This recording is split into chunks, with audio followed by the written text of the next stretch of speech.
வணக்கம். நீங்கள் பார்த்து கொண்டிருக்கக்கூடிய இந்த காட்சி ஆப்கானிஸ்தானை விட்டு அமெரிக்கா தப்பி ஓடும்போது தன்னுடைய போர் விமானத்தில் அங்கே இருக்கக்கூடிய பல்வேறு அமெரிக்கர்களை அந்த விமானத்தில் அழைத்து கடைசி விமானம் செல்லும்போது அங்கே இருக்கக்கூடிய ஆப்கானியர்கள் எங்களையும் கூட்டிச் செல்லுங்கள், எங்களால் இந்த தாலிபான் இவர்களிடம் இருக்க முடியாது, பெண்கள் குழந்தைகள் கடைசியில் அவர்கள் போகும்போது கூட ஏற்றி தள்ளிவிட்ட அந்த காட்சிகள். விமானம் பறக்கும்போது, அதாவது அந்த ரன்வேவில் பறக்கும்போது சில பேர் ரெக்கையில், சில பேர் இன்ஜினில், சில பேர் அந்த டயரில் தொங்கி சென்ற அந்த காட்சிகள். விமானம் பறக்கும்போது அந்த பிடியை விட்டு கீழே தவறி விழுந்து எத்தனையோ நபர்கள் உயிரிழந்தார்கள். ரொம்பவே ஒரு ஹார்ட் பிரேக்கிங்கான அந்த காட்சி. அமெரிக்கா படையின் C-17 என்கிற இந்த விமானத்தின் காட்சியை நீங்கள் பார்க்கிறீர்கள். எதற்காக இந்த காட்சியை காட்டுகிறேன், கொஞ்ச நேரத்தில் உங்களுக்கு புரியும். அதாவது தாலிபான் கண்ட்ரோல் காபூலில் போன உடனேயே அமெரிக்கா அங்கிருந்து தப்பித்து சென்ற அந்த காட்சி. இப்போ இன்னொரு கதையை நான் உங்களுக்கு எடுத்து காட்டுகிறேன். அதாவது ஜார்ஜியா USA சார்ந்த ஒரு மாணவி, பேர் லெகென் ரெலே. லெகென் ரெலே February 22, 2024 திடீர் என்று அங்கே இருக்கக்கூடிய வென்சூலியன் ஒரு சிட்டிசன், வென்சுலாவை சார்ந்த ஒரு சிட்டிசன், அவர் இந்த பெண்ணை கொன்று விடுகிறார். பெண்ணை கொன்றவுடன் ஒரு இன்வெஸ்டிகேஷனால் நடக்குது. இன்வெஸ்டிகேஷனில் இந்த நபர் இல்லீகல் வழியாக அமெரிக்காவிற்கு வந்தது அந்த தகவல் தெரிந்தது.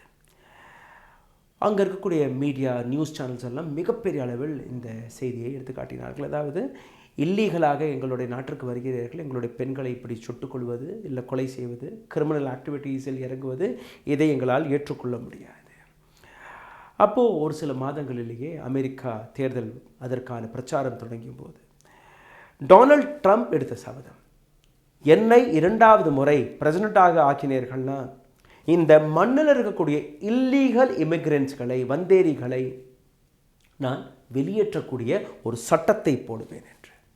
அதன்படி ட்ரம்ப் வெற்றி பெற்றிருக்கிறார். January 20 2வது முறையாக பதவியும் ஏற்றுவிட்டார். பதவியேற்ற அடுத்த நாள், அதாவது அவருடைய முதல் லா, லிங்கன் ரெலே ஆக்ட். இந்த மண்ணில் யாரெல்லாம் வெளிநாட்டிலிருந்து இல்லீகல் முறையாக விதவுட் ஒஃபிஷியல் டாக்குமெண்ட்டுடன் வந்தீர்களோ உங்களுக்கான இடம் இது கிடையாது, நீங்கள் உங்களுடைய நாட்டிற்கு செல்லலாம். அதாவது எந்த பெண்ணுடைய கொலை நடந்ததோ அதே பெண்ணின் பேரிலேயே இந்த சட்டம் கொண்டு வரப்பட்டது. இந்த சட்டத்திற்கு முன்பு நீங்கள் பார்த்தீர்களா, இன்னொரு ஃபேக்டை நீங்கள் பார்க்கணும். அமெரிக்காவில் 12 மில்லியன், அதாவது 1,20,00,000 நபர்கள் இல்லீகல் வழியாக இருக்கும்படி தகவல். அதாவது அமெரிக்காவுடைய ஒட்டுமொத்த மக்கள் தொகை 35 கோடி. அந்த 35 கோடியிலிருந்து 1,20,00,000 நபர்கள் இல்லீகல் வழியாக வந்திருக்கிறார்கள். இதில் டாப் 5 நாடுகள் இருக்கிறது. முதல் நாடு மெக்சிகோ, 41 லட்சம் நபர்கள் அங்கே இருக்கிறார்கள். மெக்சிகோ அமெரிக்காவுடைய பக்கத்து நாடு, சின்ன நாடு. ஸ்லாவடார் 8 லட்சம் நபர்கள் அங்கே அமெரிக்காவில் இருக்கிறார்கள். மூன்றாவதாக இந்தியர்கள் 7,25,000 இல்லீகல் வழியாக எந்த விதமான பேப்பர் டாக்குமெண்ட்ஸ் இல்லாமல் இருக்கிறார்கள். நான்காவதாக நீங்கள் பார்த்தீர்கள்னா கோட்டேமாலா வித் 7 lakh இன்க்ளூடர்ஸ். ஹாண்டூர்ஸ் என்கிற இன்னொரு நாடு, 5வது நாடு, 5.5 லட்சம் வந்தேரிகள். இந்த லா இம்ப்ளிமெண்ட் செய்யும் போது லிங்கன் ரெலியோடைய தாயார், அவரை கூப்பிட்டு வைத்து அவருக்கு முன்பே இந்த கையெழுத்தும் போடப்பட்டிருக்கிறது. அதாவது ஒரு அமெரிக்க நாட்டு பெண்மணி, அந்த பெண்ணை ஒரு வந்தேரி சுட்டுக்கொள்ளும் போது நாங்கள் அமைதியாக இருக்க மாட்டோம், இது எங்களுடைய ப்ரையாரிட்டி, இருக்கக்கூடிய 1 லட்சம் நபர்களை நாங்கள் வெளியேற்றாத வரை நாங்கள் அமைதியாக இருக்க போவதில்லை. February 4, 2025 காலை 3 மணி அளவில் C-17 என்கிற இந்த விமானம் சான் ஆண்டனியோ ஏர்போர்ட்லேருந்து கிளம்பி, டெக்ஸஸ்லேருந்து கிளம்பி இந்தியாவில் இருக்கக்கூடிய அமிர்த்சர் ஏர்போர்ட்டிற்கு அனுப்பப்பட்டேன். நான் தொடக்கத்திலேயே ஒரு விமானம் காட்டினேன் இல்லையா, C-17, அதே விமானம் தான் இன்றைக்கி இந்தியாவில் களமிறங்கி இருக்கிறது. அந்த 2 படங்களையும் நீங்கள் பார்க்கலாம். 16 ஆகஸ்ட் 2021 எடுக்கப்பட்ட படம், காபூலிருந்து பறந்து சென்ற அமெரிக்கா விமானம். அதே விமானம் February 5, 2025 இந்தியர்களை 104 இந்தியர்களை கையில் விலங்குகளை போட்டு, காலில் விலங்குகளை போட்டு, இடுப்பில் விலங்குகளை கட்டி, சங்கிலியில் கட்டி கூட்டி வந்த இந்த காட்சி. இப்போது இந்த நபர்கள் யார்? இந்த நபர்கள் இவர்களை பற்றி பார்க்கும்போது இவர்கள் இல்லீகல் இமிக்ரெண்ட்ஸ் என்று கூறுகிறார்கள். அதாவது அமெரிக்காவிற்கு வீசாவுடன் ஒரு சில நபர்கள் போயிருப்பார்கள். வீசா முடிஞ்சிருச்சு, அதுக்கப்புறம் இந்தியாவிற்கு திரும்பலை. மாணவர்கள் போயிருப்பார்கள், படிப்பு முடிஞ்சிருச்சு, வீசா முடிஞ்சிருச்சு, திரும்பலை. ஒரு சில நபர்கள் ஏதோ ஒரு டங்கி ரூட் வழியாக இங்கே நுழைந்திருப்பார்கள். பேப்பரே கிடையாது, இந்தியாவிற்கு எப்போவுமே வர முடியாது, வரலை. இந்த மாதிரியான பல்வேறு நபர்கள் அமெரிக்காவிற்குள் சென்று அந்த நாட்டில் ஒரு புதிய சட்டம் வந்ததுக்கப்புறம் இன்றைக்கி அனுப்பப்பட்டிருக்கிறார்கள் விதவுட் வேலிட் டாக்குமெண்ட்ஸ். இதை நார்மலாக நீங்கள் பார்த்தீர்கள்னா பல நாடுகள் இல்லீகல் இமிக்ரெண்ட்ஸ்களை கமர்ஷியல் விமானத்தில் தானே அனுப்புவார்கள். ஏன் நீங்கள் போர் விமானத்தில் நீங்கள் அனுப்பினீர்கள்?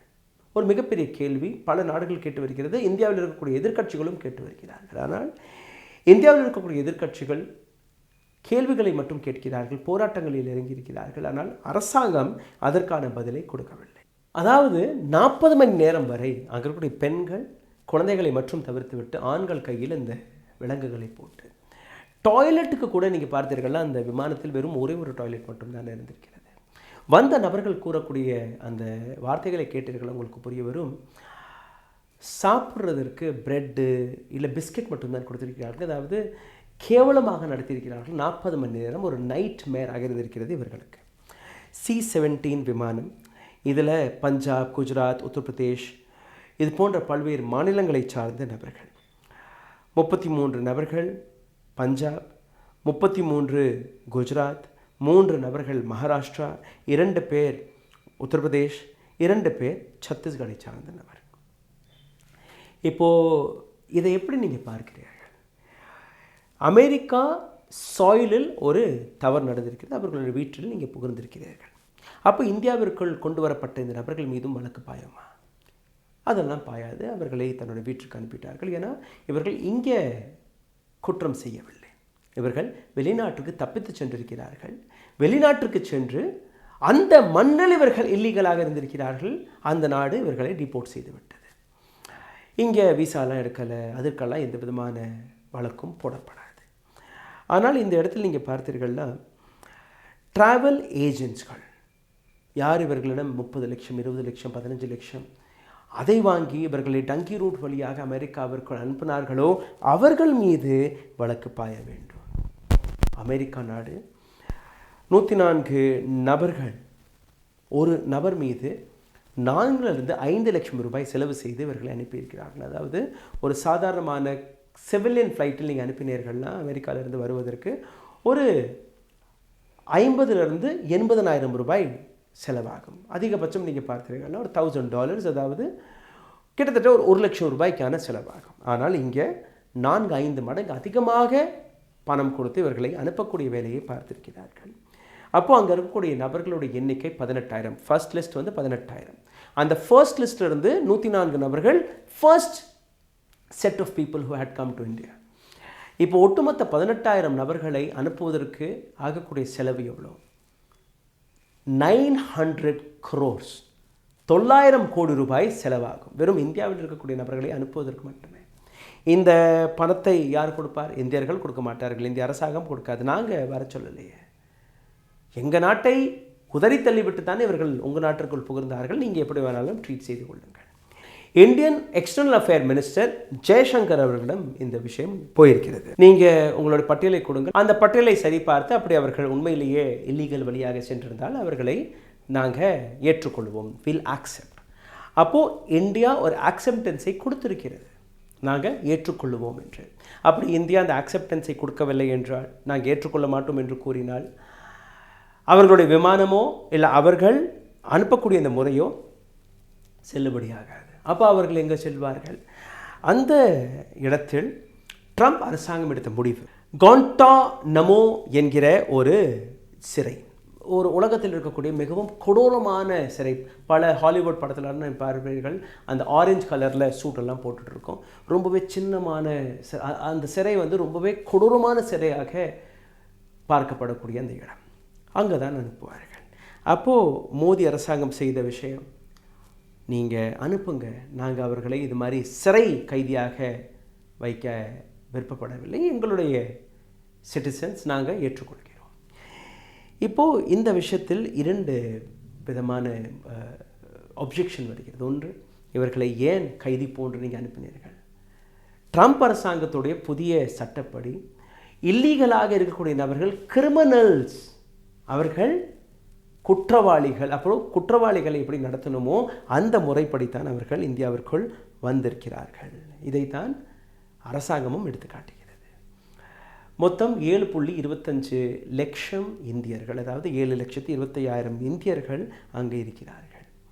இப்போ இன்னொரு விஷயமும் இருந்தது, அதாவது அரசாங்கம் எடுத்த இன்னொரு முடிவு.